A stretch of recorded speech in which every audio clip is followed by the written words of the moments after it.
일단은 혹시 실례가 안 된다면은 제가 오늘 교육을 노트북을 직접 조작하면서 해야 될 것 같아서 앉아서 해야 될 것 같습니다. 그래서 그거만 조금 양해 부탁드립니다. 네. 우선 저는 비영리 IT 지원센터라고 하는 앞서 선생님께서 질문을 해주신 덕분에 제가 일찍 소개할 수 있는 기회가 있었는데요. 비영리 IT 지원센터라고 하는 그 비영리 민간단체에서 일하기 전에 다른 환경단체나 저 약간 원외 정당이나 등등 운동조직 또는 약간 지원기관 등에서 일을 했었고, 그 과정에서 저는 어쨌든 우연찮게도 거의 11년의 활동 동안 홍보만 계속 해오게 되었어요. 운이 좋게도. 그러다 보니까 홍보에 대해서 조금 지식이 차츰차츰 쌓이는데, 저처럼 아무도 가르쳐주지 않는 상태에서 좀 도움을 받고 싶어하는 활동가들이 워낙 많으셔가지고 제가 좀 약간 어쩌다 강사라는 농담을 하긴 하는데 좀 팔자에도 없는 강사 역할을 하게 되었고요. 아까 이상화 팀장님이 재미와 유익 두 개의 교육이라고 말씀을 해주셨는데, 그러게요. 제가 화요일 교육에 농담을 많이 해서 재미를 더 부가적으로 기대하시는 것 같은데 괜한 실망을 드릴까봐 걱정이 되네요. 어쨌든 저의 오늘 교육은 사실 좀 홍보에 대한 심도 있고 체계적인 교육까지는 아니고요. 저는 어쨌든 비영리 홍보를 처음 맡으신 분들이 좀 얼떨떨하거나 아니면 홍보 외에 다른 업무들을 병행해야 하는 과정에서 어떻게 효과적으로 한정된 시간을 잘 쪼갤 수 있을까, 그러니까 할 수 있는 만큼의 홍보는 어떻게 하는 것인가에 대해서 좀 알려드리고자 합니다. 자, 먼저 제가 좀 제 소개를 하고 강의를 시작하기 전에, 그러니까 저 혼자 좀 길게 얘기하기 전에 잠깐 분위기를 푸는 시간을 갖겠습니다. 제가 약간의 연기를 해볼게요. 나는 야근 전문 활동가. 어느 날 우리 대표님이 나에게 요새 다들 카드뉴스를 홍보하던데 우리도 하나 만듭시다 라고 하셨다. 이후 나는 어떻게 할 것인가? 그래서 오지선다가 나오거든요. 이 중에서 답을 하나씩 골라주세요. 1번 운다. 2번 울면서 디자인 프로그램 싸게 사는 법을 검색한다. 3번 울면서 디자인 프로그램을 산 다음 디자인하는 법을 검색해 따라한다. 4번 울면서 디자인 프로그램을 사서 디자인한 카드뉴스를 올리고 조회수를 보면 다시 운다. 5번 사람들이 어떤 카드뉴스를 좋아하는지 찾아보고 기획한 다음 우리 활동에 필요한 만큼 알맞게 만든다. 이렇게 5개의 유형이 있는데요. 여기에서 희망사항이 아니라 진짜 정말 솔직하고 진솔하게 나의 현실을 반영한 답은 몇 번일까요? 1번이신 분? 아직 이제 울진 않으세요. 자, 2번이신 분? 네, 이제 프로그램을 갖고 계세요. 3번이신 분? 이제 그 검색에서 따라하시는 분 나오셨습니다. 4번이신 분? 조회수를 보면서 오시는 분은 일단 카드뉴스 올리는 단계까지 성공하셨어요. 그럼 5번이신 분 계실까요? 와, 제가 오히려 배워야 될 것 같네요. 저는 사실 이 자리에 강사로 있지만 사실 저의 현실은 거의 4번일 때도 가끔 있고요. 4번이 되지 않기 위해서 5번을 많이 시도하려고 하는 편인데, 그래서 어쨌든 카드뉴스라는 거가 무작정 만들자 혹은 무작정 방법이나 기법이 중요하다기보다는 실제로 효과를 내기 위해서는 대상을 분석을 하고 미리 기획을 짠 다음에 그 다음에 우리 활동에 필요한 만큼 적절하게 만들어야 된다는 취지에서 이번 질문을 준비했고요. 그래서 사실 제가 아까 홍보가 기가 막혀라고 옛날 추억의 유행가, 혹시 유행가 아시는 분들 많으실 것 같아요. 수원에선 없으셨거든요, 거의. 그래서 좀 기가 막히다라는 말을 제가 국어사전에서 검색을 해봤는데 약간 다른 뜻이 있더라고요, 두 개가. 하나는 너무 황당해, 어처구니없어 이런 느낌의 기막히다라는 게 있고, 또 하나는 너무 좋다, 기가 막히네 이런 아주 마음에 쏙 든다라는 느낌의 기막히다라는 게 있더라고요. 그래서 기막힌 상황이 와도 이거를 기막힌 홍보로 만드는 3가지 질문을 우리가 어떤 홍보를 하든가 먼저 그 전에 해야 될 필요가 있습니다. 그래서 질문을 하나씩 소개를 해볼게요. 질문 하나. 왜 굳이 홍보를 해야 되는가? 라는 것인데요. 이거는 사실 우리가 할 수 있는 어떤 우리의 활동을 알리거나 아니면 실제로 결과를 성취하기 위해서는 다른 방법들을 모색할 수도 있어요. 예를 들어서 그 제도나 법을 바꾸고 싶을 때 오히려 홍보를 하면서 그 좀 시간을 쓰기보다는 그냥 아예 그 주무관청이나 이런 식으로 직접적으로 가서 그 제도 개선에 대해 협상을 하든가 식으로 운동적으로 볼 수가 있는데, 그럼에도 불구하고 홍보를 해야 되는 이유는 뭔가라는 것을 먼저 생각을 해봐야 되고, 그리고 이 홍보의 그 주제가 된 활동들, 그리고 방법 중에서도 카드뉴스 같은 디자인이 있고, 뭐 현수막 같은 동네 홍보가 있고, 뉴스레터 같은 정기적인 소식이 있는데 그 중에서 왜 내가 이 방법을 선택했는가, 그리고 우리 내부에서 이 홍보를 하기 위해서 무엇을 그 자원을 투자할 수 있는가를 좀 봐야 됩니다. 그래서 왜냐하면 어쨌든 비영리 단체는 여기 계신 분들이 더 절절히 체감을 하시겠지만은 사실 그 상근 인력이 없이 다 그 자발적으로 활동하고 계시는 조직이 있을 수도 있고, 또 그 외에도 예산이라든가 회원들의 소중한 후원비라든가 아니면 그 시간 같은 거나 업무량 같은 것도 여러 가지 업무에 걸쳐 있기 때문에 굉장히 그 한정이 되어 있거든요. 그래서 알뜰하게 잘 쓰려고 해야 되는데, 그럼에도 불구하고 홍보를 해야 되는 이유가 무엇인가에 대해서 미리 그 점검을 해두고 가야 됩니다. 두 번째는 조금 중요해지는 대상에 대한 것인데요. 이게 약간 홍보나 모금 쪽에서 주로 쓰이는 그 은어 중에 하나인데, 집토끼와 산토끼라는 용어가 있어요. 집토끼는 무엇이냐? 이미 우리를 알고 있고 회원이 되어 있고 뭐 우리 소식을 구독해주는, 이미 우리가 가지고 있는 그 인적 그 홍보할 수 있는 대상의 풀이고요. 대신에 산토끼는 우리를 모르거나 우리가 새로 모셔와야 되는 미지의 대상들을 뜻하는 것이에요. 그래서 우리가 지금 집토끼는 누구누구신가, 고정 구독자인 우리의 홍보를 주로 보는 분이나 아니면 항상 보는 분들의 특징들은 무엇인가, 그리고 가끔 보는 분들을 어떻게 하면 더 꼬셔올 수가 있는가 등등을 생각을 해봐야 됩니다. 그리고 이제 그 조금 더 아까 말씀드렸던 누구를 꼬시고 싶은가에 대한 이야기인데요. 여기서부터는 이제 본격적으로 산토끼가 됩니다. 홍보는 사실 우리에 대해서 모르는 사람들을 더 꼬셔오는 작업이기 때문에 이 부분을 조금 더 생각을 해봐야 되는데요.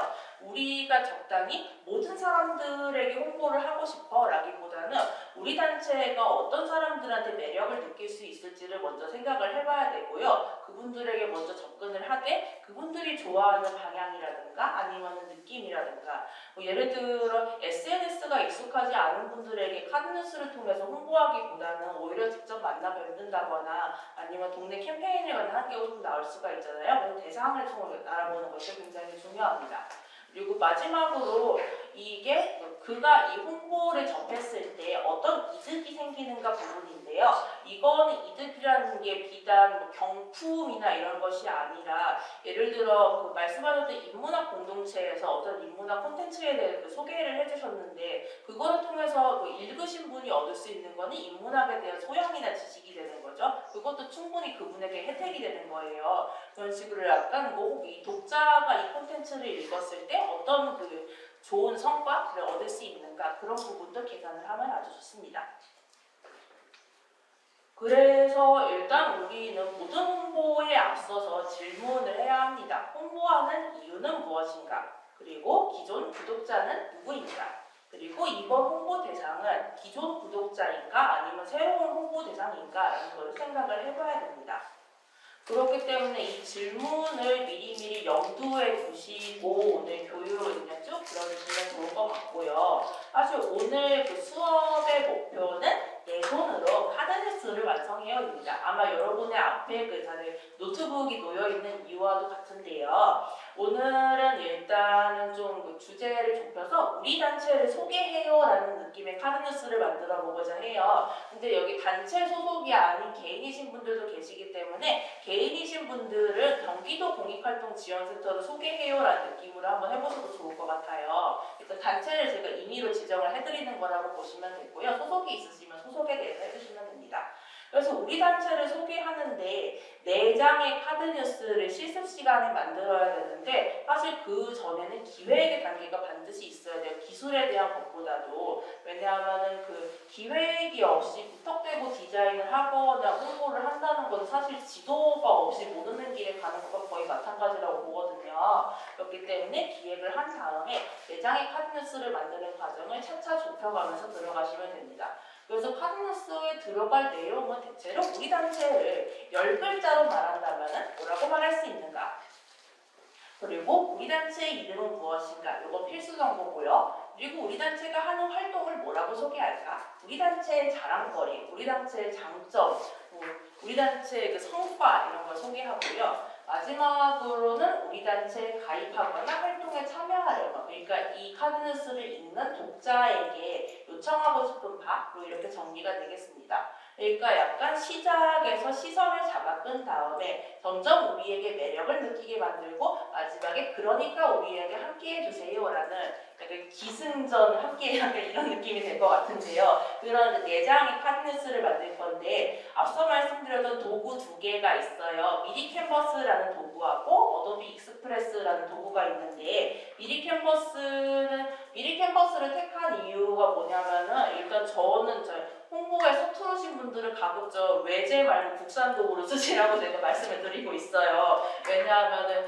그러니까 외국 기업에서 만든 도구들 일단 시차가 있기 때문에 문의 사항을 바로바로 답변을 확인하기가 어렵고 FAQ 그러니까 자주 묻는 질문 같은 경우는 한국어로 번역이 다 안 됐을 경우가 있거든요. 그래서 가급적이면 국내 기업으로 잡되 미리 캔버스는 그래도 여기가 원래 인쇄업체인 비즈하우스라는 곳에서 만든 그 도구이다 보니까 일반 포스터 같은 포스터 현수막 이런 인쇄물이나 아니면 카드뉴스나 웹포스터 같은 그 웹용 이미지까지 다 만들 수 있어가지고 좀 범용으로 쓸 수 있는 도구로 먼저 골라봤고요. 두 번째 어도비 익스프레스 같은 경우에는 그 포토샵이나 일러스트레이터, 어크로벳 프로 등등 그 디자인 도구를 주로 만드는 회사인 어도비에서 아예 그 프로그램 설치나 요금 내지 않고도 무료로 이용할 수 있는 도구를 제공을 하는 게 있거든요. 그래서 약간의 그 조금 맛보기 기능식으로 넣은 거긴 하지만은 그 업무에서 충분히 쓸만해가지고 이렇게 2개를 같이 한번 넣어봤어요. 2개가 조금 성격이 다르다 보니까 어느 하나만을 고르기보다는 조금 섞어서 쓰시는 게 좋을 것 같아서 넣었습니다.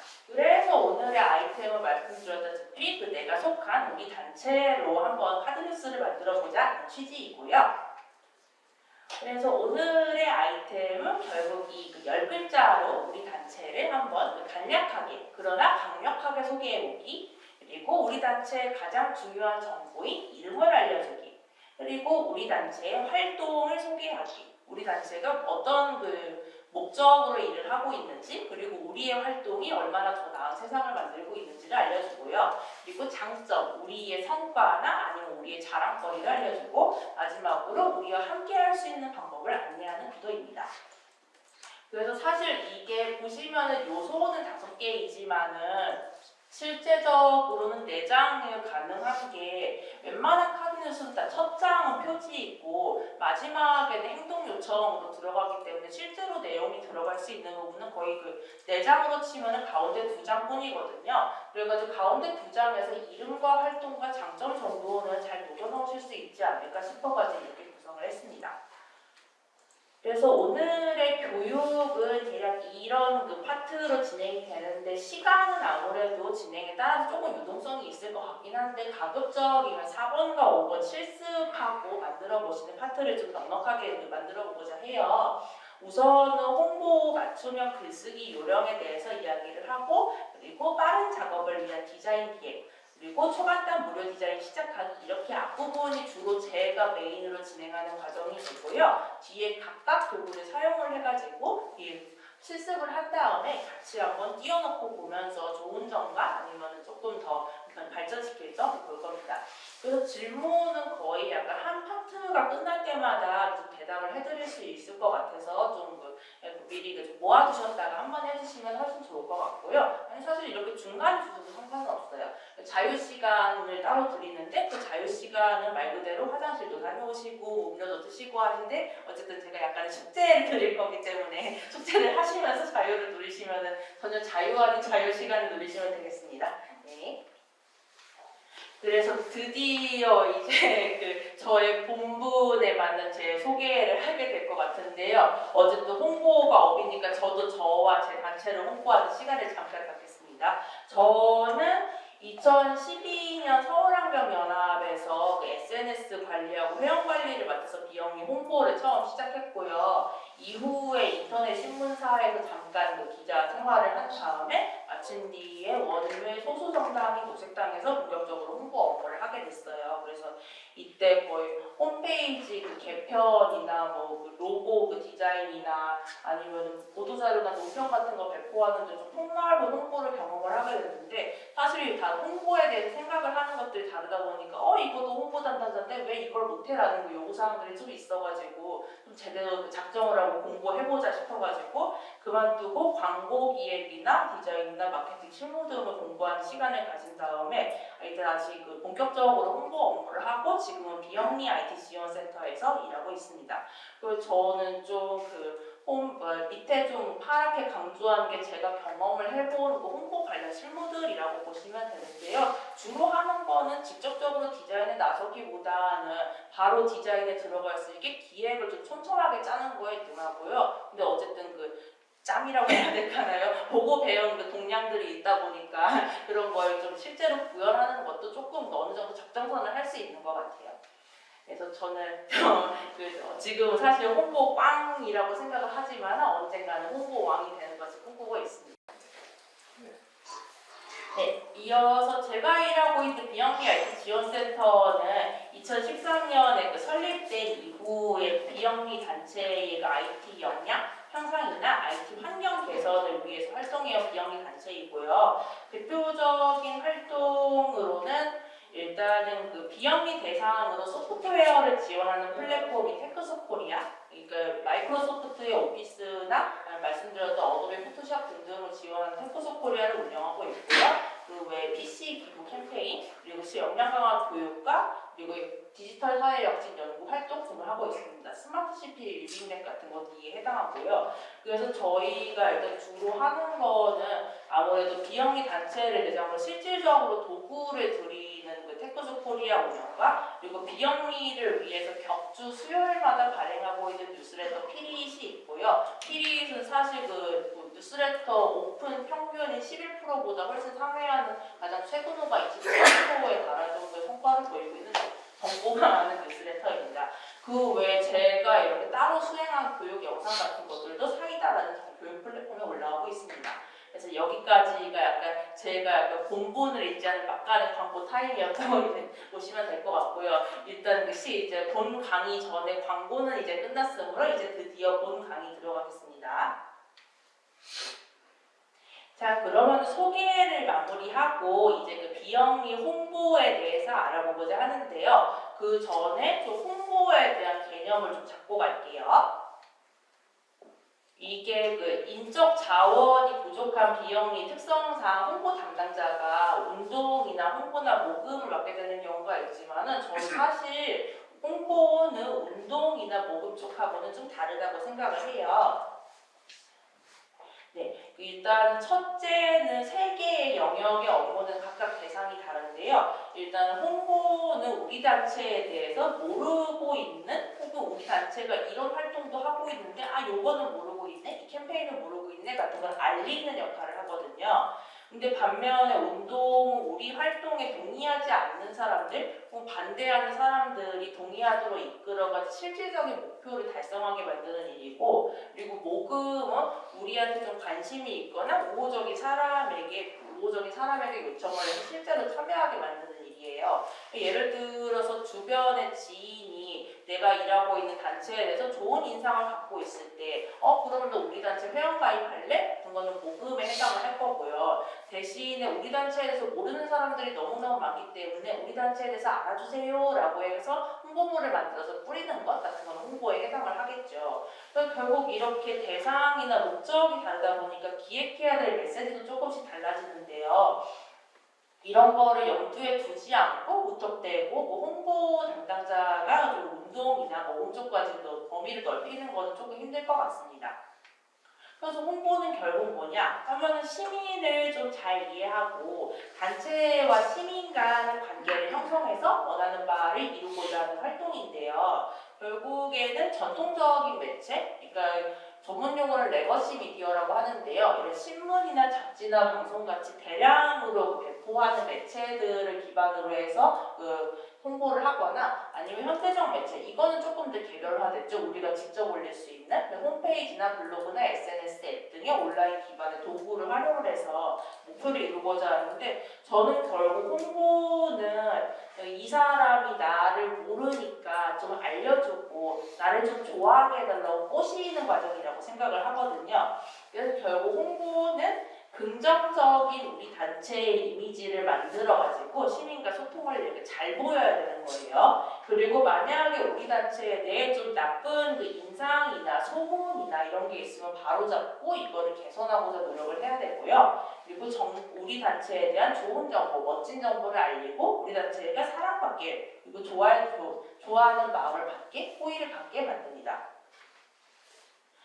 그래서 일단은 이윤이라는 그 분명한 목적이 있는 영리의 홍보는 사실 그 조직 내부에서 어느 정도 그 투자도 있고 지지도 있기 때문에 분석이나 측정이나 정량, 성장 이런 거에 대한 그 목표가 있고 이에 대해서 평가하고 전략을 세우게 되는데요. 반면에 비영리 홍보는 어쨌든 사람이 적기 때문에 거의 한 사람이 다 해야 되는 슈퍼 활동가가 되어야 되고요. 그리고 모두가 함께 가치를 실현해 나갈 수 있도록 목표를 공동으로 설정을 하고 일을 나눠야 합니다.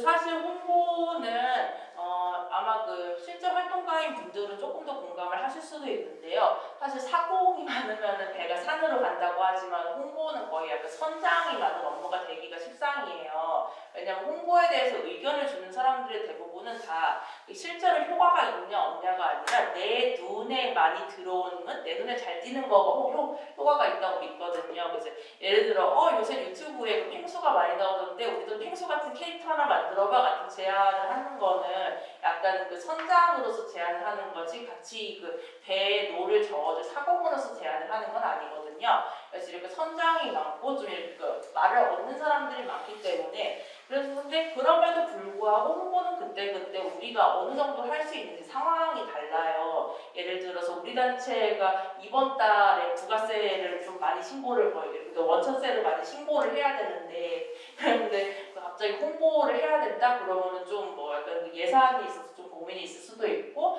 아니면 총회 준비 때문에 너무너무 바쁜데 홍보를 해야 된다, 그런 것도 좀 약간 시간에 약간 제약이 있을 수가 있죠. 그렇기 때문에 홍보는 이런 총체적인 상황, 예를 들어 모두가 시키고 아니면은 그 아이템이나 아이디어를 준다고 해서 그걸 다 받아서 한다기보다는 우리가 실제로 이거를 할 수 있느냐 아니냐, 그리고 내가 지금 이거를 직접 할 수 있느냐 아니면 예산을 들여서라도 전문가에게 능력을 들여야 되는가 등등의 무수한 과정에서의 판단이 필요한 업무입니다.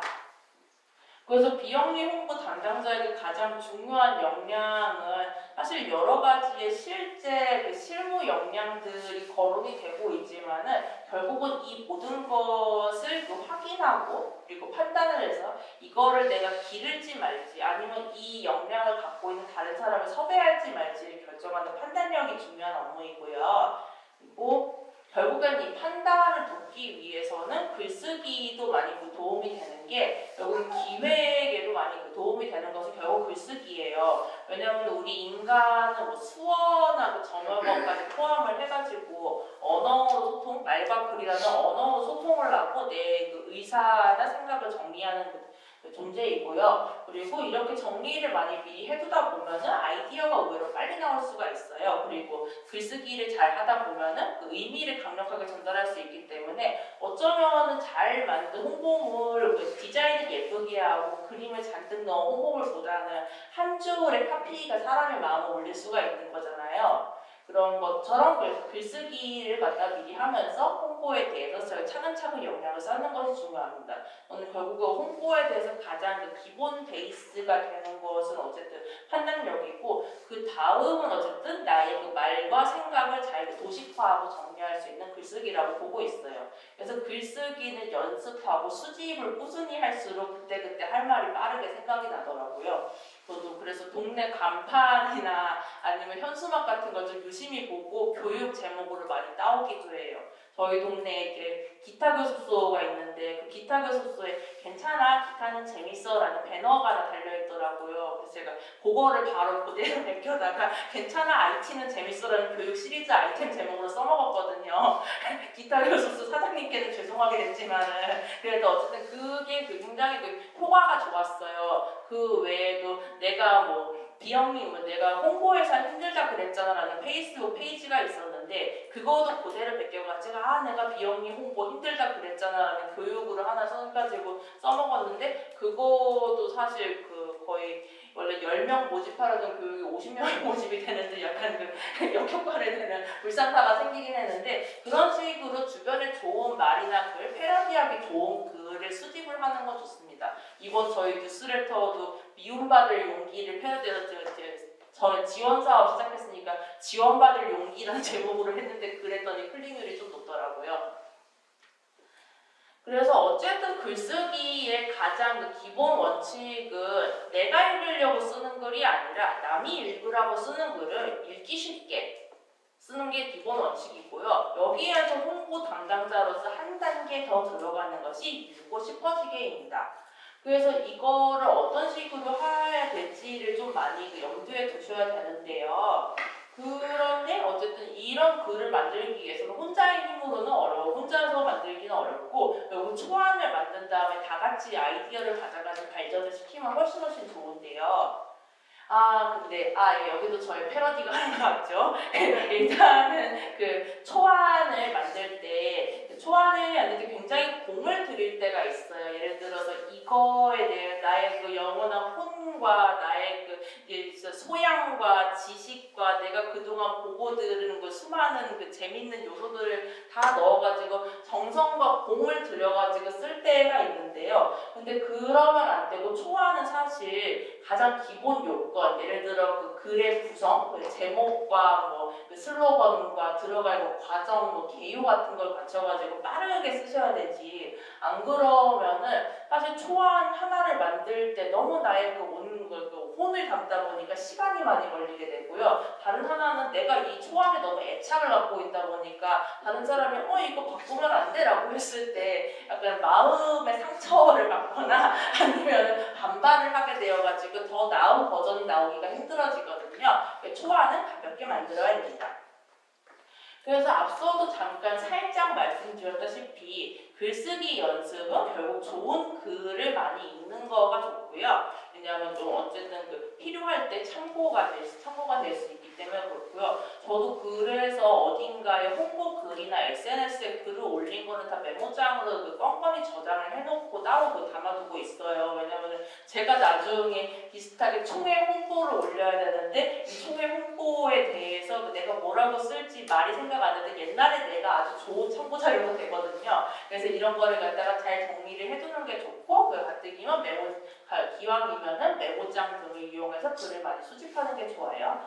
그리고 글을 어쨌든 많이 써보는 것은 좋다. 연습 삼아서 작성 속도가 빨라집니다. 그리고 좋은 글 필사를 하는 거는 확실히 문장력이나 표현력이 늘어나기도 하고요. 저도 어쨌든 옛날에 신춘문예 같은데 올려보기도 했던 소시적 문학도로서 어쨌든 필사는 정말 도움이 많이 되더라고요. 물론 그 결과는 제가 지금 작가가 아닌 모습으로 이 자리에 앉아있는 걸로 증명이 되고는 있지만은 그래서 어쨌든 글로 먹고 사는 직업을 갖고 있으니까 효과는 있는 것 같습니다.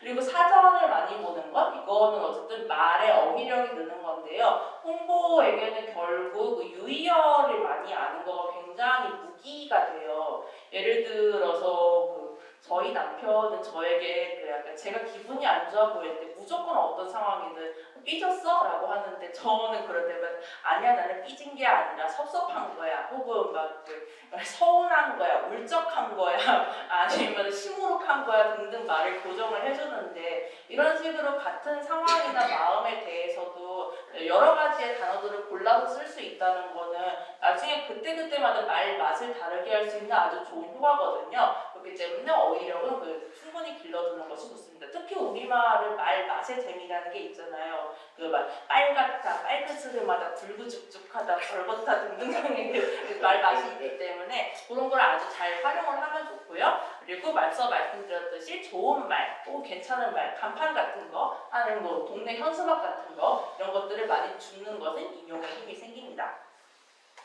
그런데도 불구하고 아이 참 너무 참고 자료가 없어서 속이 상해요. 이럴 때는 이름도 재미있는 뭐라고 할까라는 웹사이트가 있는데요. 참고로 제가 알기로는 이 교육 자료가 패들릿을 통해서 경기도 공익활동지원센터가 미리 주신 걸로 알고 있는데 거기에서 보시면 되는데요. 이 뭐라고 할까는 결국은 약간 다른 사람이 미리 써준 초안을 공유해주는 사이트예요. 그래서 보면 이런 식으로 검토 요청 메일 서식이라든가 계약서를 드리는 메일이라든가 이런 메일에 대한 내용도 있고요. 그리고 그 외에도 뭐 가을 인사, 뭐 안녕하세요 며칠 전부터 선선해진 뭐 이런 식으로 가을 인사말이라든가 아니면은 뭐 감사 인사 그리고 강연 요청 등 뭐 개그 드립 뭐 온갖 것들이 다 있네요. 그래서 이런 것들을 참고를 해가지고 아 내가 약간 홍보 요청이나 이런 메일을 드려요. 기자님한테 메일을 드려야 돼. 기자님한테 보도 요청은 어떻게 여쭙지? 이런 거 같은 걸 했을 때 이런 데에서 많이 참고를 하시면 됩니다. 참고로 뭐라고 할까는 내가 적어도 초안을 하나를 등록을 해줘야지만 더 많은 남의 초안을 볼 수 있는 구조이기 때문에 계속 자료가 쌓일 수밖에 없는 구조예요. 그래서 뭐라도 하나 써 올린 다음에 많이 보시길 바랍니다. 그래서 글쓰기 저희 참고에 대해서 좀 많이 봤고요. 그리고 이제 글쓰기 전에 우리가 미리 정해두고 가야 되는 게 있는데요. 어쨌든 앞서서 말씀드렸다시피 결국 홍보는 뭐에 대해서 쓰고 그리고 누가 보느냐 그리고 어디에다가 올릴 거고 내가 이걸 통해서 어떤 결과를 원하느냐 등등 목적이나 아니면 소재나 읽는 독자 등등을 상정을 하고 갈 수밖에 없게 돼요. 그렇기 때문에 좀 글의 종류나 성격이나 아니면 대상이나 이런 것 등등이 많이 달라지고요. 어쨌든 가장 중요한 거는 여기서 약간 마케팅 용어가 하나 나오는데 CTA라는 게 있어요. 이거는 Call to Action이라고 해서 행동하라는 요청의 뜻이거든요. 여기 두 개의 버튼이 있어요. 하나는 더보기라고 쓰여 있고 하나는 소중한 후원 결과 여기 있어요 라고 해요. 만약에 여러분이 후원하는 단체로부터 메일을 받았을 때 더보기하고 소중한 후원 결과 여기 있어요 라는 게 있으면은 어떤 거를 좀 클릭하고 싶으실까요? 왜? 맞지? 네, 감사합니다. 제가 좀 전에 답을 정해놓고 였잖아요. 네, 그래서 노랗게 손가락까지 그려가지고요. 네, 결국에는 이 더보기는 내가 이거를 클릭을 했을 때 어떤 결과를 확인할 수 있을지 잘 모르잖아요. 미지의 상태임에도 불구하고 여기 소중한 후원 결과 여기 있어요는 실제로 후원 결과를 확인하기 위해서는 여기를 클릭하셔야 된다라고 좀 직접적으로 안내를 하고 있어요. 요청 사항을 정리할 때 부탁이 있으면 분명하게 해야 되고 들어주고 싶게 그래서 일단은 그렇게 써야 됩니다. 그래서 예를 들어서 회원 광고나 아니면 교육 모집할 때 많이들 실수하시는 게 약간 모호하고 좀 시적이고 은유적인 표현으로 해서 약간 우리 단체의 로고에 빗댄다거나 우리끼리만 알아듣는 용어로 하나를 도토리 보태기 이런 식의 말을 쓸 때가 있거든요. 그런 거는 우리 단체에 대한 이해도가 없는 사람이 봤을 때는 내가 이걸 봤을 때 어떤 거를 해야 될지라는 거를 전혀 모르기 때문에 좋은 CTA, 그러니까 행동 요청의 메시지는 아닙니다. 그냥 차라리 직접적으로 오시는 길 확인하기라거나 후원 방법 알아보기, 정기 후원하기 이런 식으로 직접적으로 쓰는 게 오히려 읽는 사람으로 하여금 좀 더 구체적으로 내가 뭘 해야겠구나라고 알게 합니다.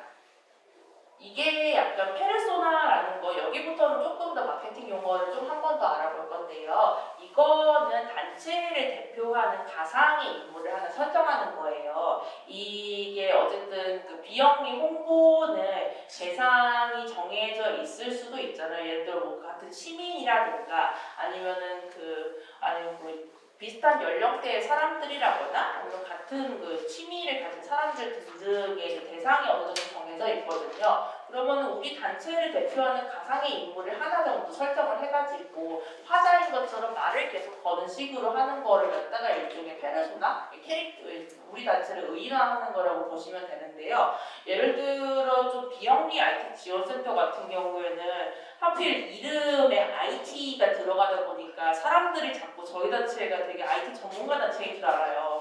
그래가지고 뭘 좀 요청하고 있을 때 뭔가 이런 것까지 물어봐도 되나 하고 좀 연락을 안 주시기도 하고 네, 좀 그러실 때도 있어가지고 그래서 저는 가급적 그 비영리 IT 지원센터에 아주 그 공식적인 소통이 아니고서는 가벼운 SNS 글들은 다 이 컨셉을 잡아놨어요. 우리는 친근하고 간단 명료하고 친절하고 소통하는 사람들이 모인 조직이야 라는 느낌으로 해서 글쓰기 톤을 다 맞췄고요. 여기 밑에 있는 이미지들은 충주시청의 주무관이 만들어서 올린 공식 홍보물입니다. 아마 유명한 사례이기 때문에 많이 아실 텐데요. 아마 지방자치단체의 주무관이 만든 그 글이라고 이미지라고 하면은 머릿속에서 약간 정해지는 느낌들이 있잖아요. 좀 보들보들한 폰트와 보들보들한 색감과 은은한 그림과 이런 것들이 떠오르는데 충주시는 그냥 디자인은 서투르지만은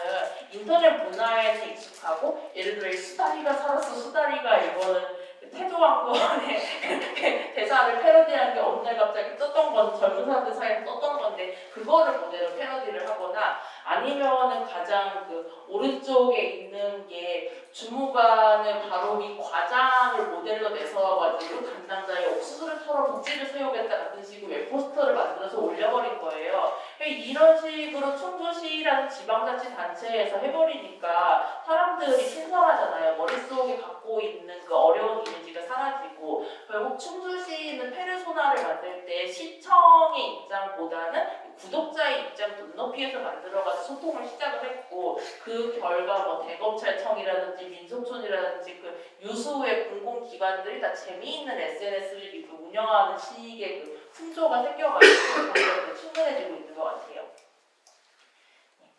그래서 페르소나 우리 단체를 의인화한다면 어떤 느낌으로 의인화할 수 있는가 이게 중요하고요. 두 번째 방법은 마이크로 타겟팅인데요. 이름이 되게 7글자나 되고 길고 어렵겠지만은 결국은 세세하게 그 대상 정하기라고 보시면 될 거예요. 그러니까 예를 들어서 여기는 부천이라고 되어 있는데 고양시에 있는 어르신을 지원하는 단체에서 포스터 100장을 갖고 있어요. 이 포스터 100장을 홍보하기 위해서 뿌려야 되는데 이거를 전국에 뿌리는 게 좋을까요? 아니면 고양시에 있는 노인복지관에 뿌리는 게 좋을까요? 이 마이크로 타겟팅 같은 경우에는 우리 단체의 대상이 일단 단체는 제가 처음에 설명할 때 고양시에 있는 노인을 위한 지원 단체라고 말씀을 드렸기 때문에 후자를 선택을 하신 건데요. 우리에게 100장이라는 한정된 자원이 있다면은 그거를 굳이 우리 단체의 그 지원 대상이 아닌 전국 단위를 흩뿌리기보다는 약간 그 고양시에 있는 노인복지관이라는 지정된 대상과 지정된 권역을 정해가지고 들어가는 그게 조금 더 100장을 효율적으로 쓸 수 있는 방법이라는 생각이 드시잖아요. 그게 바로 마이크로 타겟팅이에요. 그래서 비영리 IT 지원센터 같은 경우에도 IT에 대한 관심이나 수요는 말게 많지만은 그래도 가급적이면 IT를 잘 모르시기 때문에 업무가 어려우신 그 약간 초보자나 아니면 기초 입문자의 눈높이에서 활동을 전개하려고 하고 있어요. 왜냐면 그거로 해가지고 조금 더 우리가 지향하는 목적이 더 확산될 수 있는 거죠. IT가 널리 퍼지고 단체에 맞는 너무 고도화된 기술 말고 적당한 IT가 가능하게. 그래서 그런 거를 위해서 마이크로 타겟팅 대상을 잘 정하는 건 중요하고요. 대신에 마이크로 타겟팅이 배제처럼 보이지 않게는 좀 조심을 해봐야 돼요. 이 아이들에게 핵없는 세상을은 2011년 후쿠시마 원전 사고 이후에 한때 그 방사능 급식 뭐 이런 것 때문에 좀 이슈들이 있었잖아요. 그때 그 학부모들이 방사능 급식을 방지하기 위해서 우리 아이들에게 핵없는 세상을이라는 구호를 만들었는데 이때 그 좀 탈원전 운동에 관심이 있던 청소년들이 되게 제가 아쉬워하고 좀 말을 바꾸면 어떻겠냐는 제안들을 많이 하셨어요. 왜냐하면 청소년들도 해당 당사는 반대 운동에 본인들이 직접 급식을 먹기도 하고 그러니까 당사자도 참여하고 있는데 아이들에게 해먹는 세상은 너무 엄마 아빠 입장에서 만든 거 아니에요. 우리도 왜 모두에게 해먹는 세상을 이렇게 해주세요라는 의견을 주신 거죠. 그래서 물론 이거에 대한 판단은 각자 다를 수 있지만은 어쨌든 우리가 너네를 빼놓고 가는 뜻이 아니라 우리는 여기에다 대상을 갖다 집중을 하는 거야라는 느낌이 들도록 그런 거 톤 조절은 좀 필요하다는 정도로 얘기하면 되겠습니다. 그래서 결국 잘 되는 콘텐츠는 좀 그 욕망 아니면 공감을 부르는 콘텐츠인데요. 내가 원하는 바를 충족시켜 주거나 아니면 내가 공감할 수 있는 내용이 공유나 클릭을 부르게 되고요. 그래서 어느 정도 정보를 제공을 하는 거는 나의 이 정보를 습득을 내서 더 나은 한 꿀팁 같은 거라도 이런 걸 더 얻어야 되겠다는 그 욕망을 충족시켜 주는 거고 아니면 하하 이거 웃겨 하하 이거 너무 화나 이런 공감을 자극시켜 줄 수도 있습니다. 어쨌든 꾸준해야 하는 게 좀 중요하고요. 그 외에는 어쨌든 글을 쓸 때에는 맞춤법을 검사를 해야 된다. 저는 좀 그 기자나 그 보도자료나 이런 걸 좀 잡다 보니까 그 맞춤법이나 그 오탈자를 교정을 안 해가지고 잘못 나간 적이 있었거든요. 그 노동조합의 그 벌금을 수백억 원을 부과한 거에 대한 규탄하는 노평이었는데 그거를 수백 원을 부과한다고 규탄했다고 억을 빼고 홍보를 해버린 적이 있어가지고 그냥 뒤집어진 적이 한 번 있었거든요. 그 뒤로 오탈자는 굉장히 꼼꼼히 보는데 어쨌든 그러니까 한국어 맞춤법 검사기를 추천드리는 이유는 네이버든 뭐 카카오든 아니면 뭐 사람이 뒷코리아든 다 맞춤법 검사기는 있지만 여기가 좀 틀린 이유까지도 알려주기 때문에 조금 더 꼼꼼하게 볼 수 있어가지고 좀 좋습니다. 그리고 약간 그 글쓰기에 대해서 주로 이야기를 하셔가지고 그 이미지에 대한 카den스에 대해서 우리가 조금 더 이야기를 해봐야 될까라는 고민이 들 수도 있는데 어쨌든 글만 있는 것보다는 최근에는 이미지가 함께 곁들여진 콘텐츠가 조금 더 시선을 사로잡고 있고요. 오히려 페이스북의 글보다는 인스타그램에 그 사진이 곁들여진 글이 미디어로 조금씩 옮겨가고 있잖아요. 이런 거를 좀 염두에 두시면 좋은데 결국에 이미지를 올릴 때는 그 적절한 사이즈 비율 같은 것도 꿀팁으로 알고 계시면 좋을 것 같아서 공유합니다. 참고로 페이스북의 썸네일 같은 경우에는 카카오톡에 공유하는 썸네일하고도 비율이 똑같기 때문에 호환해서 쓸 수가 있고요. 유튜브 썸네일 같은 경우는 이것도 꿀팁인데 그 파워포인트 지금 보이는 화면 비율을 그냥 이미지로 저장해서 유튜브 썸네일로 올려버리면 비율이 딱 맞습니다. 그래서 이런 거를 좀 참고해 주시면 될 것 같고요. 결론은 어쨌든 뭐 홍보는 기획부터 해야 되고 읽으라고 쓰는 글은 읽기 쉽게 그리고 읽고 싶어지게 그리고 부탁이 있으면은 들어주고 싶어지게 써야 된다라고 하시면 되겠습니다. 이해하시면 되겠습니다.